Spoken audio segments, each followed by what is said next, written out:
경상도 깊숙한 곳 산골짜기에 숨어있는 청암 마을. 이곳은 시간이 멈춘 듯한 곳이었다. 오래된 기와집들이 강을 끼고 옹기종기 모여있고 마을 어귀의 느티나무는 100년은 촉히 넘어 보였다.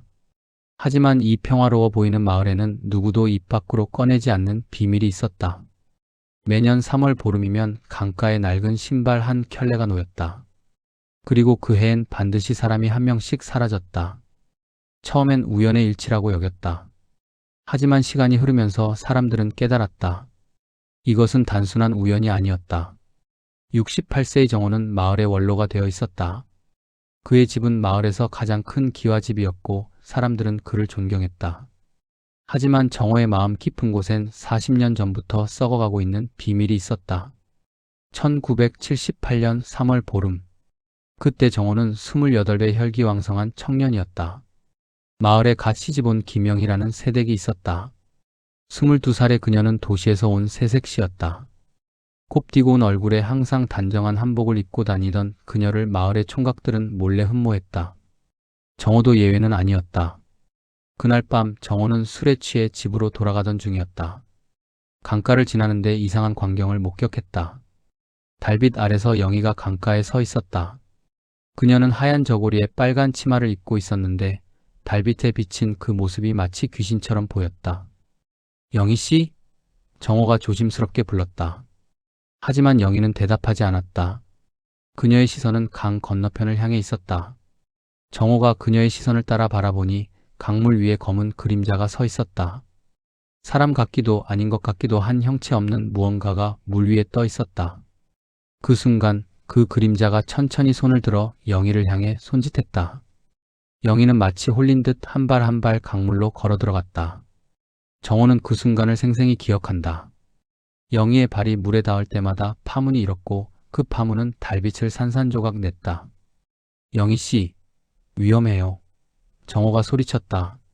하지만 목소리는 제대로 나오지 않았다. 마치 목구멍이 얼어붙은 것처럼. 다리도 납덩이가 되어 움직이지 않았다. 그는 그저 바라볼 수밖에 없었다.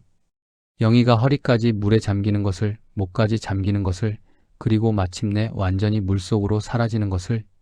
물 위의 검은 그림자는 영희가 사라지자 천천히 정호를 돌아보았다. 얼굴은 보이지 않았지만 정호는 그것이 자신을 보고 있다는 것을 알 수 있었다. 그리고 그 순간 그림자의 입에서 희미한 웃음소리가 들렸다. 크크크. 다음은. 정호는 그 자리에서 기절했다. 다음 날 아침 사람들이 그를 발견했을 때 그는 강가에서 의식을 잃은 채 누워 있었다.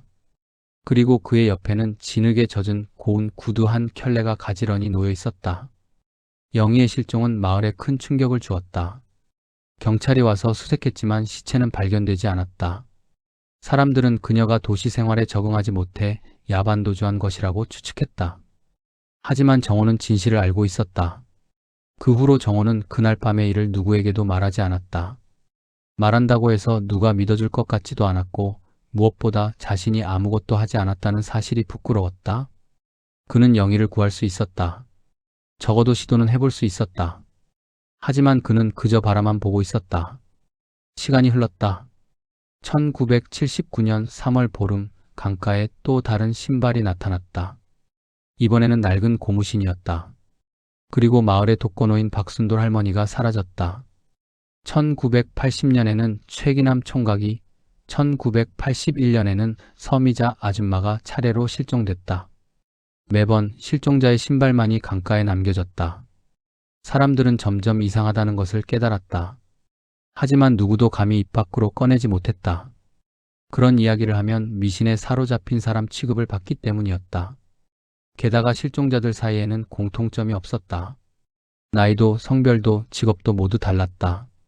정호는 매년 3월 보름이 다가올 때마다 공포에 떨었다. 혹시 자신의 차례가 오는 것은 아닐까? 그 검은 그림자가 자신을 기억하고 있는 것은 아닐까? 하지만 해가 바뀌어도 그의 차례는 오지 않았다. 대신 그는 다른 방법으로 벌을 받고 있었다. 매년 누군가가 사라질 때마다 그는 영희의 마지막 순간을 떠올렸다. 그녀가 물속으로 사라지는 모습을, 자신이 아무것도 하지 않았다는 사실을. 죄책감은 그의 마음을 좀먹어갔다. 2018년 정호는 40년 만에 그 꿈을 다시 꾸었다. 꿈속에서 영희가 나타났다. 그녀는 여전히 22살의 모습이었지만 얼굴은 창백했고 머리카락은 물에 젖어 있었다. 정호 씨. 영희가 그의 이름을 불렀다. 왜 나를 구해주지 않았어요? 나는. 정호가 더듬거렸다. 무서웠어요. 너무 추웠어요. 물속이 이렇게 외로운 줄 몰랐어요. 영희의 목소리는 쇠약해져 있었다. 하지만 이제 알았어요. 왜 그날 밤 당신이 거기 있었는지. 영희가 천천히 다가왔다. 그녀의 발걸음마다 바닥에 물이 고였다. 당신도 함께 가요. 이제 혼자가 아니에요. 정호는 비명을 지르며 깨어났다. 온몸이 식은땀에 젖어 있었다. 하지만 그것으로 끝이 아니었다. 침실 바닥에 물웅덩이가 있었다. 그리고 그 냄새. 강물의 비린내가 방 안에 가득했다. 그날부터 정호에게 이상한 일들이 일어나기 시작했다. 밤마다 집안에서 물 떨어지는 소리가 들렸다. 아무리 찾아봐도 누수는 없었다. 거울을 보면 가끔 자신의 뒤편에서 젖은 머리카락이 흔들리는 것 같았다. 하지만 돌아보면 아무도 없었다. 무엇보다 끔찍한 것은 발목의 감촉이었다. 가끔씩 누군가의 차가운 손이 그의 발목을 만지는 것 같았다. 그럴 때마다 정호는 몸서리를 쳤다. 하지만 내려다보면 아무것도 없었다. 2018년 3월 보름이 다가왔다. 정호는 그날 밤 잠들 수가 없었다. 창밖으로는 보름달이 환하게 떠 있었다. 40년 전 그날 밤과 똑같은 달이었다. 자정이 되자 정호는 더 이상 참을 수 없어서 집 밖으로 나왔다. 그의 발걸음은 저절로 강가로 향했다. 마치 누군가가 그를 이끄는 것 같았다. 강가에 도착하니 예상대로 낡은 고무신 한 켤레가 놓여 있었다. 하지만 이상했다. 올해는 아무도 사라지지 않았다. 신발만 남겨져 있을 뿐이었다. 이상하군. 정호가 중얼거렸다. 그 순간 뒤에서 목소리가 들렸다. 이상한 게 아니에요. 정호가 돌아보니 영희가 서 있었다. 40년 전과 똑같은 모습의 22살 영희가. 하지만 그녀의 피부는 창백했고 옷은 물에 젖어 있었다. 머리카락에서는 끊임없이 물방울이 떨어지고 있었다. 영희 씨? 정호의 목소리가 떨렸다. 네, 저예요. 기다리고 있었어요. 40년 동안 물속에서 혼자 기다리고 있었어요. 영희가 한 걸음씩 다가왔다. 그녀가 지나간 자리마다 젖은 발자국이 남았다. 왜 나를 구해주지 않았어요? 당신은 날 볼 수 있었잖아요. 도울 수 있었잖아요. 나는 무서웠어. 미안해. 정호가 떨리는 목소리로 말했다. 무서웠다고요? 영희가 웃었다. 하지만 그 웃음소리는 소름 끼쳤다. 저는 40년 동안 매일매일이 무서웠어요. 차가운 물속에서 혼자 있는 게 얼마나 무서운지 아세요? 영희의 눈에서 눈물이 흘렀다. 하지만 그 눈물은 맑은 물이 아니라 검은 강물이었다. 하지만 이제 혼자가 아니에요. 매년 한 명씩 저에게 친구들이 와줬거든요. 순돌이 할머니도, 기남이 오빠도, 미자 언니도 모두 저와 함께 있어요. 영희의 뒤편 강물 속에서 희미한 인형들이 나타났다. 지난 40년간 사라진 사람들이었다. 그들 모두 창백한 얼굴로 정호를 바라보고 있었다. 이제 당신 차례예요. 영희가 손을 내밀었다. 저희와 함께 가요. 그럼 용서해드릴게요. 정호는 뒷걸음질 쳤다. 안 돼. 나는 아직 뭐요? 살고 싶다고요? 저도 살고 싶었어요. 22살이었어요. 갓 결혼했어요. 아이도 갖고 싶었고 남편과 행복하게 살고 싶었어요. 하지만 당신이 그걸 빼앗았어요. 영희의 목소리가 점점 커졌다.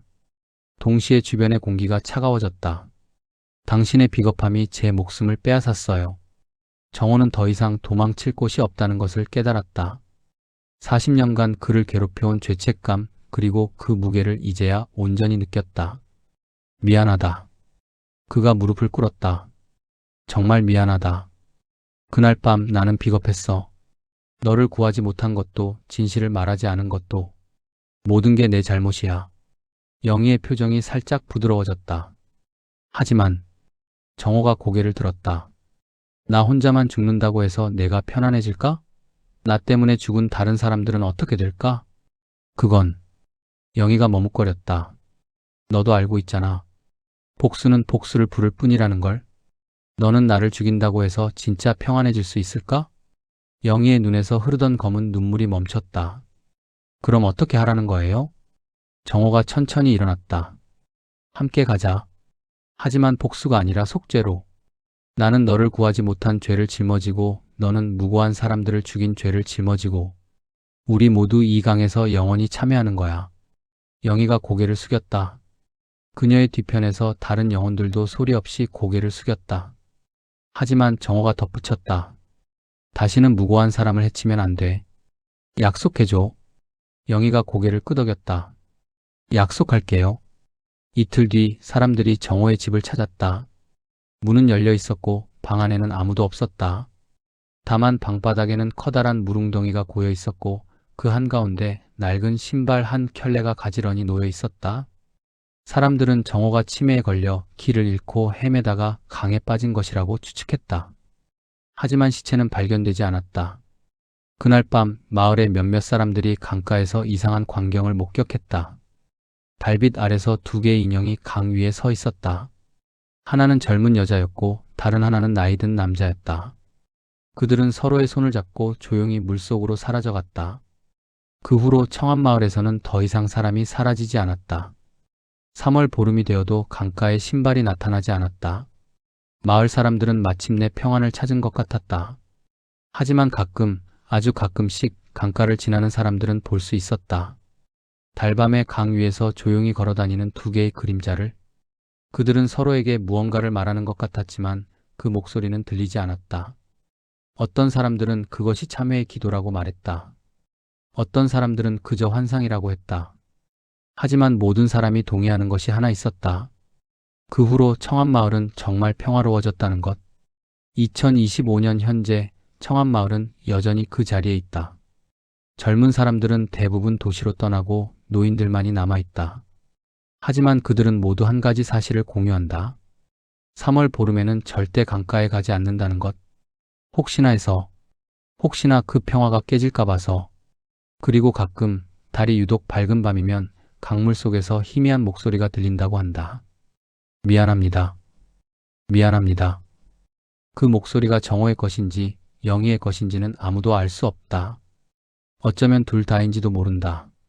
하지만 그 속삭임을 들은 사람들은 모두 같은 느낌을 받는다고 한다. 깊은 슬픔과 함께 묘한 위안을. 어쩌면 진정한 용서는 이런 것일지도 모른다. 서로의 상처를 품고 함께 아파하며 영원히 참여하는 것. 그리고 그 과정에서 조금씩, 아주 조금씩 평안을 찾아가는 것. 청암마을의 강물은 오늘도 조용히 흐르고 있다. 달빛을 품고 비밀을 감추고 두 영혼의 속죄를 지켜보면서